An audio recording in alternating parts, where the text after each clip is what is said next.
एक समय मुनि सूत जी की पत्नी की मृत्यु सर्पदंश से हो जाती है। अपनी स्त्री की मृत्यु होने पर उनको बड़ा ही शोक होता है, इसलिए वे प्रण लेते हैं कि जहाँ कहीं भी सर्प को देखूंगा वहीं उसे डंडे से मार डालूंगा, क्योंकि मेरी स्त्री को सर्प ने ही काट खाया है।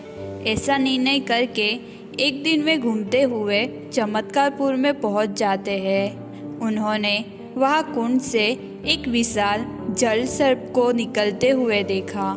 सर्प को देखते ही सूत जी डंडा उठाते हैं। तभी उस सर्प ने कहा, रुको, मेरी बात सुनो।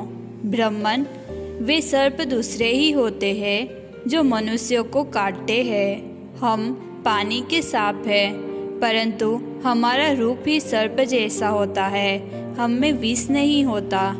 इस तरह कहने पर भी सूत जी ने डंडा उठाकर उस सर्प पर प्रहार किया।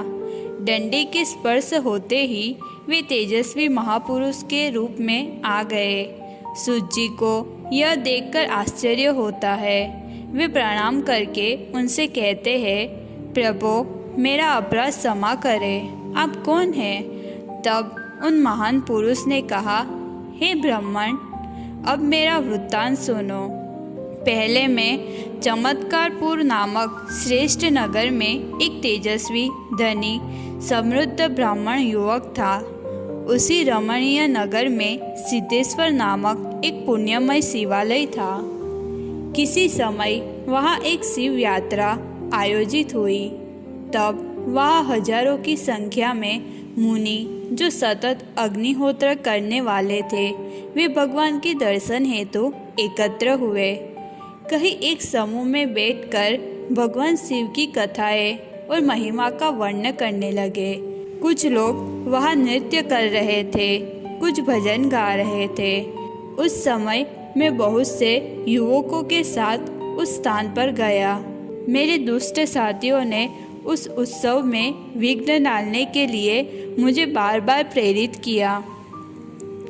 तब मैं भयंकर आकार वाले जल सर्प को लेकर उस महान जन समुदाय में फेंक दिया। सभी लोग मृत्यु के भय से इधर उधर भागने लगे। वही सुमन नाम वाले एक तपस्वी थे, जो अपने उत्तम शिष्यों के साथ वहां आकर समाधि में स्थित थे। वह योगी पद्मासन में स्थित भगवान वैद्यनाथ महेश्वर का साक्षात्कार दर्शन कर रहे थे, जिसे अविनाशी कहा जाता है, जो सर्वज्ञ और सर्ववेदज्ञ है। वह योगी देखते हैं उस भगवान को, जो अप्रमेय, अभेद्य और मृत्यु से रहित है। उनके नेत्र पिंगल है और वे योग निद्रा की अवस्था में स्थित है।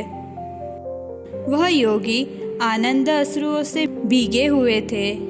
उसके उदर के भीतर अभ्यास के द्वारा 5 प्रकार की वायु घड़े में रखे जल की भांति स्थिर होकर स्थित थी। जब वह योगी अंगूठे और तर्जनी का योग कर हृदय से ध्यान को जोड़कर वह ध्यानस्थ होकर बैठे थे, तब उस सर्प ने उस योगी को देह से लपेट लिया। उसी समय उनका एक शिष्य भी वहाँ उपस्थित था, जिसका नाम श्रीवर्धन था और जो अनेक शास्त्रों के अभ्यास में तत्पर और निपुण था।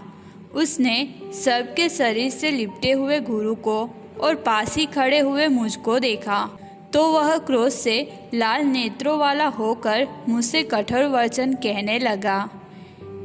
उसने कहा, मैंने भी तपस्या की है, सदैव गुरु की सेवा की है। मैंने निस्वार्थ प्रेम से शिव का ध्यान किया है। इस सत्य के बल पर मैं चाहता हूँ कि यह ब्राह्मण अधम, जिसने मेरे गुरु का अपमान किया, तुरंत इसी सर्प के प्रकार का विकृत शरीर प्राप्त करे। और हे श्रेष्ठ साधु, उसके इस शाप के परिणाम स्वरूप मैंने उसी क्षण एक भयानक सर्प रूप धारण कर लिया, जिसे सभी लोकवासी देख रहे थे। फिर वह मुनि ध्यान से बाहर आए और अपने शरीर पर भयंकर आकार वाले सर्प को देखा। फिर सर्प की ही आकृति में स्थित मुझे महान दुख में देखा। जब मुनि ने ज्ञान चक्षु से यह सब जान लिया तो वे अपने शिष्य श्रीवर्धन से बोले, हे शिष्य, तुमने यह जो कार्य किया वह मुझे प्रिय नहीं है। तुमने एक ब्राह्मण को शाप दिया है। यह तपस्वियों का धर्म नहीं है। तपस्वी व्यक्ति को मान अपमान में समान भाव रखना चाहिए। उसे मिट्टी, पत्थर और सोने में भी एक सा दृष्टिकोण रखना चाहिए। वह सभी वर्णों, मित्रों और शत्रुओं के प्रति समभाव रखता है। हे वत्स, तुमने बाल्यावस्था के कारण अज्ञानवश इस दीन ब्राह्मण को शाप दे दिया। अब मेरी आज्ञा से इसका कल्याण करो। तब श्रीवर्धन गुरु के चरणों में प्रणाम करके बोले, चाहे वह ज्ञान से हो या अज्ञान से, मैंने जो वाणी बोली है वह निश्चित रूप से सत्य हो चुकी है, और जो शुद्ध इच्छा से बोले जाए वे तो और भी प्रभावशाली होते हैं। गुरु ने उस शिष्य से कोमल वाणी में कहा, मैं जानता हूँ कि निष्फल नहीं हो सकती। वह जैसे कह दी जाती है वैसी ही सिद्ध होती है। इसलिए कहता हूँ, हे श्रेष्ठ पुरुष, मुनियों का धर्म कभी नष्ट नहीं होता, लेकिन जो तप और धर्म से विहीन होते हैं उनकी कोई गति नहीं होती। समा को सभी के लिए, विशेषतः सन्यासी लोगों के लिए सर्वश्रेष्ठ कहा गया है। इसलिए तपस्वी को समा को धारण करके आचरण करना चाहिए। पाप के बदले पाप करना पाप को नहीं मिटाता। यह सनातन सिद्धांत है। जो स्वयं पाप करता है वह आत्मघात करता है। जो पापियों के प्रति स्वयं पापपूर्ण बर्ताव करता है वह जले को ही जलाता है और मरे हुए को ही मारता है। जो सज्जन केवल उपकार करने वालों पर ही दया करता है उसमें क्या विशेषता है। वास्तव में वही व्यक्ति सच्चा सज्जन है जो उपकार करने वालों पर भी दया करता है। फिर उन महान मुनि ने कहा, हे सर्प, मेरे शिष्य का वचन मिथ्या नहीं हो सकता। तब मैंने पूछा, हे श्रेष्ठ मुनि, बताइए मेरे ऊपर पड़ा यह शाप किस काल में समाप्त होगा। मैं अज्ञानी था, कृपा कर इस दिन पर प्रसन्न हो।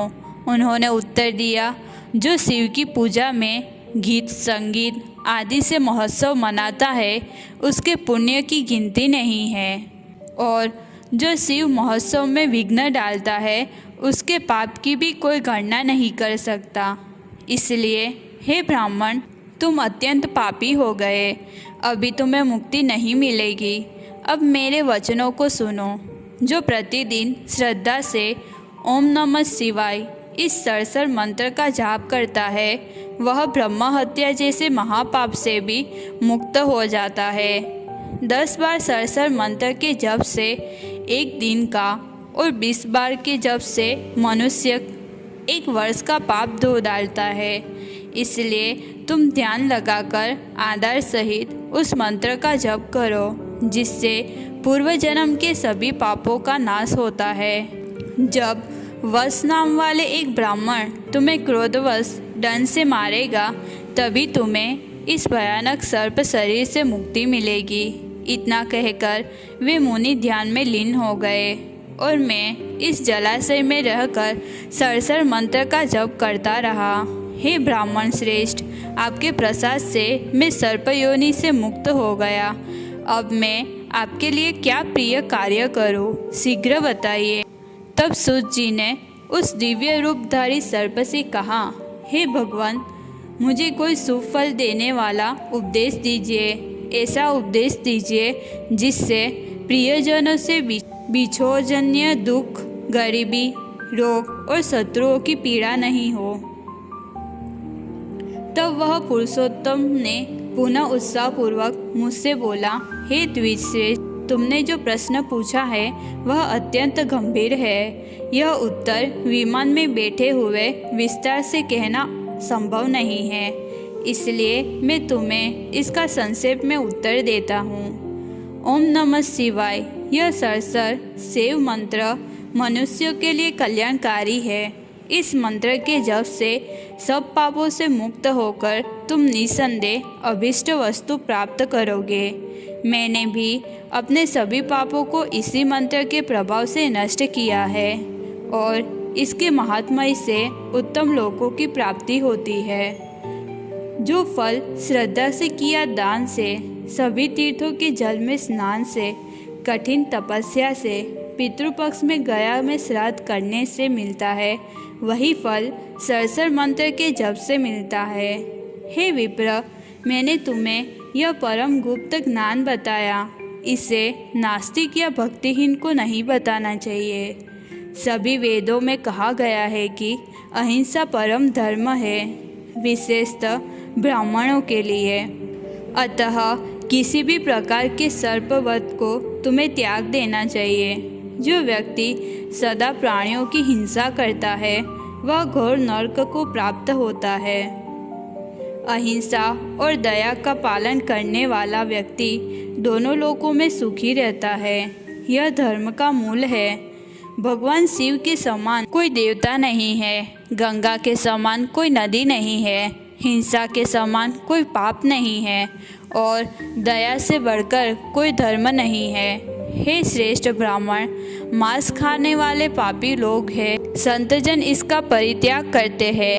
तदंतर अहिंसा रूप धर्म सुनकर सूत जी ने परलोक के भय से दुखित होकर उस ब्राह्मण से पूछा, भगवान, मैंने वृद्धों के यह वचन सुने हैं कि राजा यदि वन में मृगों का वध करे तो उसे दोष नहीं लगता है, तथा मांस खाने वाले लोग विशेष पुष्ट और दीर्घजीवी होते हैं। उन्होंने उत्तर दिया, द्विश्रेष्ठ, यह सब तो मांस लोभी दुष्ट पापात्माओं का मत है। वे मूर्ख और पापी लोग कितने शोकजनक हैं जो मांस के स्वाद के लिए पापों का भंडार एकत्र करते हैं। मांस ना तो आयुष्य बढ़ाता है, न ही आरोग्य का कारण बनता है। मांस खाने वाले भी रोगी और दरिद्र देखे जाते हैं। अतः समझदारी से मांस का त्याग कर देना चाहिए। जो जीवन की इच्छा रखने वाले जीवों के मांस खाता है वह घोर नरक में जाता है और वहाँ उन्हीं प्राणियों के द्वारा वह स्वयं भी भक्षण किया जाता है। मांस न तो घास, लकड़ी या फूल से उत्पन्न होता है, बल्कि यह किसी सजीव प्राणी की हिंसा करने से प्राप्त होता है। क्या कोई अपने अंग को काटकर खा सकता है? ज्ञानी पुरुषों को सब प्राणियों को अपने समान समझना चाहिए, इसलिए न तो उन्हें हानि पहुँचाए और न ही मारे, बल्कि अपनी शक्ति के अनुसार उनकी रक्षा करे। जीव को मारने वाला, उसकी हत्या की अनुमति देने वाला, धन देकर खरीदने वाला, बेचने वाला, पकाने वाला, परोसने वाला, काटने वाला और खाने वाला, ये 8 जन हत्यारे माने गए हैं। यह सब हिंसा के ही प्रकार है। जो व्यक्ति कर्म, मन और वाणी से हिंसा नहीं करता वह ऐसा परम स्थान प्राप्त करता है जहाँ मृत्यु का भय नहीं होता। जो मनुष्य केवल शाक, मूल और फल का आहार करता है और ब्रह्मचर्य का पालन करता है, यदि वह हिंसा में लिप्त है तो वह अपनी तपस्या का कोई फल प्राप्त नहीं करता। कोई एक व्यक्ति यदि 100 वर्षों तक कठोर तप करे और दूसरा यदि सदा हिंसा व दया में संलग्न रहे तो दयालु व्यक्ति श्रेष्ठ होता है। जो भी इच्छित वस्तु एक दयालु मनुष्य चाहता है वह उसे निश्चित रूप से प्राप्त होती है। इस प्रकार कहकर वह महात्मा दिव्य विमान में चढ़कर ब्रह्मलोक को चले गए। सरसर मंत्र के महात्म्य से गंधर्व उनका यशोगान और किन्नर स्तुति करने लगे। उनके स्वर्ग जाने के बाद सूत जी को दुख ने घेर लिया। उन्होंने सभी मारे गए जीवों को स्मरण किया और भीतर से व्यथित हो गए। फिर उन्होंने शिव मंत्र की दीक्षा ग्रहण की और तीनों साधनाओं में श्रद्धा युक्त हो भगवान सिद्धेश्वर के समीप बैठकर प्रतिदिन 10,000 मंत्र का जप करने लगे। इसी से उनकी युवावस्था स्थिर हो गई और उन्हें आकाश गमन की शक्ति प्राप्त हुई। जो मनुष्य उत्तम श्रद्धा से इसका श्रवण करेगा वह समस्त पापों से मुक्त हो जाएगा।